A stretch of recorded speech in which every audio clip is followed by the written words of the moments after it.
Hello. Hi! Welcome to another trip report. This time on the Eurostar from London St. Pancras. This is where all Eurostar trains terminate or start depending on the route. And this is one of my favorite railway stations you can find in Europe. I really like this. And I'm just wondering, what is your favorite railway station? Or maybe I can include that in a trip report. This channel is mainly focusing on long distance and international train traveling, sometimes ferry traveling. But what is your favorite station? Let me know in the comments. Anyway, in this video I'll show you London St. Pancras International, show you the Eurostar E3 2020, these are the newest Eurostar trains, and tell you something more about these routes. The route that I'll be taking today is from London via Brussels and Rotterdam to Amsterdam. I'll get out in Rotterdam. Normally I also show you some views from the train on the routes that I'll be taking. Probably not on this route because it will be dark when we leave. Anyway, I hope you like this video. If you do so, give me a thumbs up, or if it's a helpful video to you. If you have any questions, let me know in the comments. And for now, let's just roll the intro. We arrived in London by ferry from Hoek of Holland in the Netherlands that went to Harwich. This is a great connection that's very good for train passengers as well. And there are very good rail and sail offers on this route. If you take the day ferry, it might be relatively slow but very affordable, and the night ferry is a little bit more expensive but very time efficient. Because you leave relatively late in the evening and you arrive quite early the next morning. There will be a video about the Stena Line as well, so stay tuned on this channel. For now, let's focus on this trip by Eurostar. The Eurostar trains do depart from London St. Pancras. London St. Pancras International Railway Station and London King's Cross Railway Station do share the same underground station. This station is being served by the Circle, Metropolitan, Piccadilly, Northern, Victoria and Hammersmith Smith and City Line. Trains up north towards Scotland, for example, do depart from London King's Cross and London Euston, what is not too far away from here either. And for Harry Potter fans, King's Cross is also a very interesting place to go to. You'll find the famous entrance to platform 9 3/4. A street is separating these two railway stations from each other, and over here you'll find most taxi stands. Buses do depart from a bigger street at the front side of these two railway stations, and something else you will find at the front side is maybe one of the most impressive things of London St. Pancras railway station, and that's the St. Pancras Renaissance Hotel. This place is really amazing and I'd love to stay here one day. Within this hotel you'll even find a spa, and I mean, how many railway stations do even have a spa? I think this is really unique. Right next to the hotel lobby you'll find the booking office, from where on you have a good view on the Eurostar tracks. This is a great spot for drinking and dining, even if you don't even need to take a train. They do have London St. Pancras beer as well. I don't know if they brew it at the railway station or not, but if you know this, just let me know in the comments. I'm curious about this. Entering the railway station from the front, right next to the entrance of the hotel, doesn't make a whole lot of sense, but if you do this, you get out here. Access to the Eurostar tracks is not via here, but via the special entrance for the Eurostar trains. I will show you this later on in the video. You can find some restaurants around these tracks and also entrance to the booking hall, the restaurant and bar that I showed you a little bit earlier on. At the side there are some more places, some of them are quite fancy, I have to say. For example, this champagne bar. From here you can also have a great view on the tracks. A little bit more at the back of the champagne bar you have some seats that are very nice as well. Something you can't miss is the sculpture The Meeting Place at the front of the railway station. Close to this there's the neon installation I Want My Time With You by Tracy Emin. Domestic intercity services that will serve Nottingham, Derby and Sheffield of EMR are located right next to the tracks of the Eurostar. Those tracks are directly accessible from this level. Access to the tracks where you find the domestic high-speed trains So domestic high-speed trains that will use the high-speed line number 1 towards the Channel Tunnel from London is via another section of this railway station. I will show you this in a bit. For now, let's focus on how you normally enter this railway station. And chances you most likely arrive here by underground, or you enter the railway station from one of the main entrances. Directions from and to the underground are very clear. I'm not going to explain this. One thing you should keep in mind if you're traveling in London by underground is that mobile coverage is not always a good thing over here. So if you look up a journey on your mobile device, just make sure you plan this before you go into the metro system. If you follow the signs from the underground towards St. Pancras, you get out here. You find, by the way, lots of these screens all over the railway station that will give word information about all railway companies, and right below these screens you will find interactive maps, information, etc. So information is in general very good in this railway station, even though if it would only be for this reason. But directions are in general given very well. From some spots at the higher level where most tracks are located, you have this great view on the lower level where you find most shops and railway related services. Over here there are some spots where you can wait, and at 2 spots you can find a piano where you can play if you're good at this. I'm not. A little bit more at the other side from where I just came in, you will find most ticket offices. And this is actually one of the most obvious entrances and exits of this railway station. If you enter the railway station from King's Cross, it's the more modern part where you find the glass entrance, as you can see over here. Over here there's another entrance to the underground, and most important, at least if you're traveling by train, entrance to the tracks 11, 12 and 13. These are the tracks for the domestic high-speed trains operated by Southeastern Railway. At this spot you will find most booking offices, departure screens for the trains, and apart from the departure screens, as you can see here on the left, you find all over the railway station that will host information about all departing trains. Here at the left you will find departure screens per railway company. So make sure that if you look at those screens, you'll be looking at the right railway company. Most trains that do depart and arrive here are being operated by Thameslink. And Thameslink is using another section of this railway station that's underground. Normally, if you have to change trains in London to go to another direction, you most likely have to change station as well. Well, for Euston, St. Pancras and King's Cross it is easy because these stations are right next to each other. But for example, if you want to go to other directions, you need to commute. However, since a couple of years, you can also travel from Peterborough, Cambridge and Bedford towards Brighton, East Grinstead or Littlehampton without changing stations in London. This is due to some new infrastructure. The trains that do depart from the lower level and are basically crossing London do not provide long intercity connections. However, they do provide a very good frequent regional service. And even though it's not difficult at all to change between the bigger London terminal railway stations, this might make it a little bit easier for people who are not that used to travel on longer distances. By the way, for the London region you can also travel with your Oyster card, what is a smart card for public transport in London, or your contactless payment card, what can also function like an Oyster card for the London region. Of course, this doesn't work all the way to, for example, Brighton or Cambridge. For now, let's go back to the ground floor of this railway station again. If you move a little bit more towards the back of the railway station, so close to the point where you find most ticket counters for the National Rail, there are more shops, places where you can buy some food, fast food places, etc.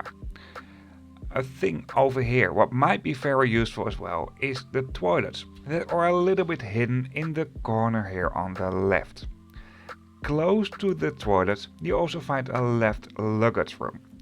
Ideal for if you want to drop your luggage and want to go into the city before you take the train at night, for example, like we did. Entrance to the platforms of the Eurostar, but also the facilities of the Eurostar, so ticket offices, information points, etc., or a little bit more at the center of this railway station. The UK is no part of the European Union anymore, and besides that, it's not a part of the Schengen Treaty. This basically means that at some spot, passport formalities need to take place. And for the Eurostar, this is before you can go to the, waiting area for Eurostar trains. Just make sure you plan some extra time before you go to the train, because it can be really busy. Only passengers traveling in Business Premier do have a fast lane. We were traveling in Standard Premier, what is also first class, but there's no fast lane. In our situation, there were two trains departing really close to each other, and the capacity for these trains is quite big. Therefore, there was a huge line before the custom formalities, and it was quite busy at the spots where you find the waiting area for the Eurostar trains. Personally, I think it would be great if they will keep about 30 minutes between those trains. I guess there's a good reason why there's not that much time between these trains, but I think it would make a big difference for the custom formalities and the busyness over here. Anyway, at the point after the custom formalities, there's quite a big waiting room. There are some shops, duty-free shops as you can see over here, some places where you can buy food, and of course there are toilets over here. Free Wi-Fi is provided and power plugs are located at several spots. At the side over here you will find the Business Premier Lounge. This is only for people traveling in Business Premier, so not in Standard Premier like we did. And some Platinum credit cards do provide lounge access as well. There are several entrances to the platforms and it has been clearly marked what entrance you should take for what carriage. The two trains that depart really close to each other departed also from the platforms next to each other, what made it again very busy. One of the great advantages of traveling by train is that you don't have this hassle with custom formalities, and that's not what I experience when I'm traveling with Eurostar. For the rest, I really like Eurostar, but this is one of the biggest downsides. Before we'll take a look at the trains, let's take a look at the map of where you can find Eurostar trains. Eurostar is running high-speed trains from London to the European mainland. The most popular route is London-Paris and vice versa. There are some occasional seasonal trains, once or twice per week, that will go to Marseille in the summertime and Bourg-Saint-Maurice in the wintertime for a winter spot. Another popular route for the Eurostar is London-Brussels, and some of these trains do continue towards Amsterdam. By the way, Antwerp is on this list, but these trains do not call in Antwerp. There are some smaller stations for Eurostar trains as well, and there are not a whole lot of Eurostar trains that do call there. In this case, I'm talking about Calais, Ebbsfleet and Esford. Not all Eurostar trains do call at Lille, by the way. At the platform it's not very special, because the composition for these trains is fixed. It has been marked where you can find what coaches. Of course you'll find digital departure screens, what might be very handy by the way, because these two trains were departing with only 4 minutes in between. In terms of facilities, class numbers, etc. at the outside of the Eurostar train, you won't find anything, apart from a digital route information screen at these doors. The screen will host the carriage number, destination, train number and stops along the way. All tickets do come including a seat reservation, and throughout the Eurostar app it's very easy to choose a seat or to change your seat. Even if you didn't buy your ticket directly at Eurostar but via a reseller, this is very easy. There is a lot of staff available to assist you, and I didn't know if this is for all coaches, but in our situation, before we entered the train, We were being marked as present at the moment we showed our ticket. Eurostar comes in 3 different classes: Business Premier, Standard Premier and Standard. We were traveling in Standard Premier, what is, at the moment before you enter the train, the same as Standard, so second class. But within the train you have the first class seats, meals are included, and you also find some private seats as you just saw at those windows. Most seats do face each other, but you find some occasional airline style seats. If you're traveling in Standard Premier, you cannot use the fast lane, and in Brussels, London and Paris you cannot use the Eurostar lounges. At the beginning of these compartments you will find some magazines. All over the train you find screens that will host route information and how things work. Basically a kind of a Trainviking trip report. Of course, for luggage all over the train there are overhead luggage racks, and at the beginning of these carriages there are also special luggage racks. These are still long distance trains, so of course there's a lot of space for putting your luggage somewhere. In first class most seats do face each other, and there are some occasional airline style seats. The seat numbers can be found right under the luggage racks. All windows in this train do have a sunscreen, and at the moment the seats do face each other there's a table in between, you can make it slightly bigger. The seats can be reclined using the handle, and you will find a reading light as well. We were having solo seats facing each other. On my side there was a British power plug, and on my girlfriend's side there was a European plug. At the spots where the seats are next to each other you find both of them. Right under the plugs you will find a USB power plug. The screens with information you can find at the beginning of these carriages can also be found all over the train at the ceiling, and it has been clearly marked at the side where you find the dining car. Although we didn't need the dining car, because if you're traveling in Standard Premier or Business Premier, meals are included. In Business Premier this is more fancy than in Standard Premier.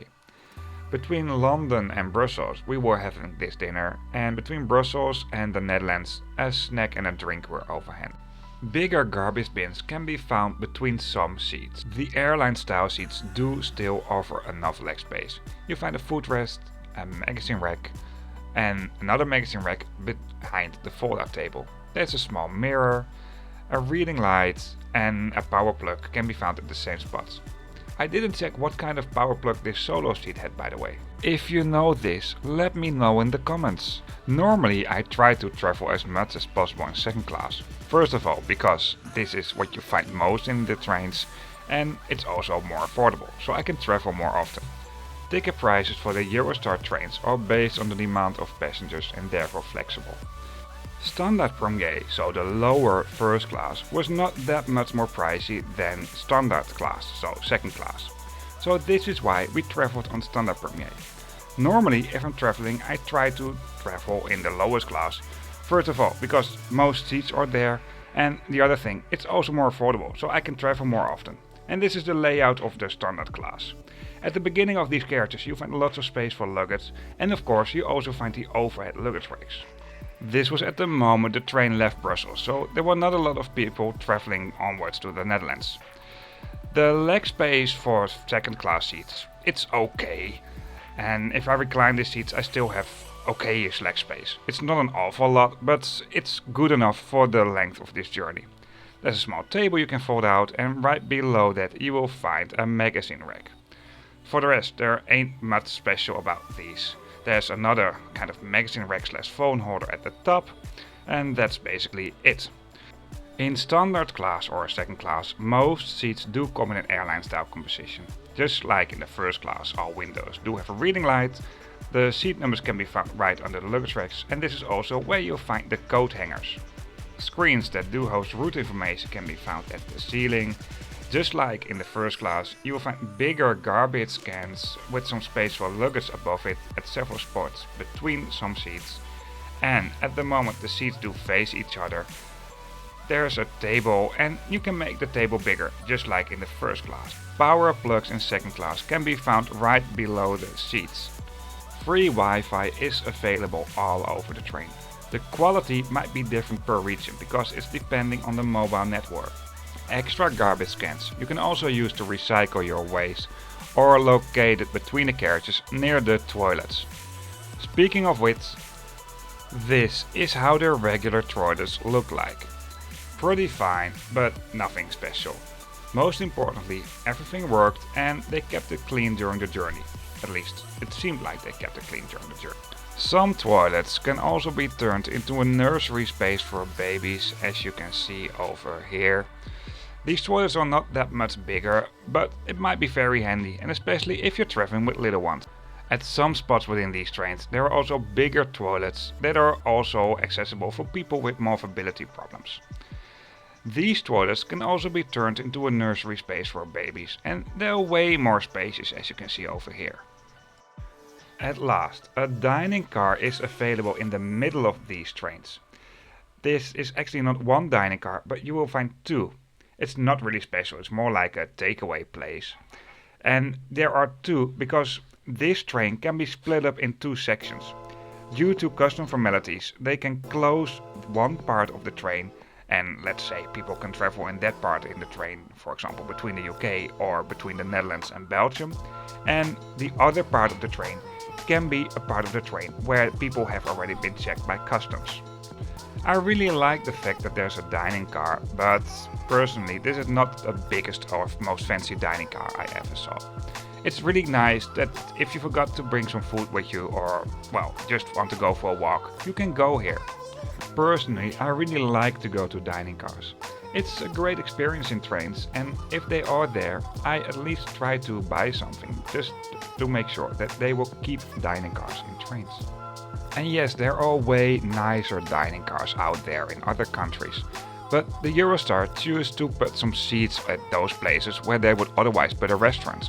And that's also important, because if you have the capacity, you can also lower the prices for tickets. At last, let's take a look at the environmental impact if you're traveling on the routes of Eurostar by train, car and plane. Of course, trains will not clean the air, but the environmental impact on this route if you're traveling by train is a lot lower than any kind of other transportation, and especially flying. If you even consider flying on this route, I think you haven't understood what's going on in the world. Besides that, the train is, when it comes to travel time to Paris and Brussels, faster anyway, and to Amsterdam it's about the same as if you're traveling by plane. A pity, on these graphs the ferries are not included between the Netherlands and the UK, because these are a great alternative as well. Environmental impact of the maritime industry can be very polluting. However, ferries are in general one of the most environmental friendly way of traveling over water. It really depends on what kind of ferry and what company. We travel to the UK with Stena Line, and Stena Line is doing quite a good job. They are one of the most environmental friendly ferry companies you can find. However, if you do a cruise holiday for example, this is the worst thing you can do in terms of environment. At last, if you're interested in other trip reports, in the description of this video on YouTube you find a link to a map, and on this map you will find all trip reports. The train and ferry icons do indicate the railway station and ferry terminal reviews, and the lines do indicate the route. Of course, I'm making more new videos, so there will be more lines added to this. Normally I also show you some views from the train on the route, but because it was already dark when I traveled on this route, I don't do that for this video. So that's it for this video. I hope you liked it. If you do so, give me a thumbs up on YouTube, and if you'd like to see more train related videos, trip reports, sometimes videos where I tell you more about train fares, subscribe to my channel, and see you on my next video.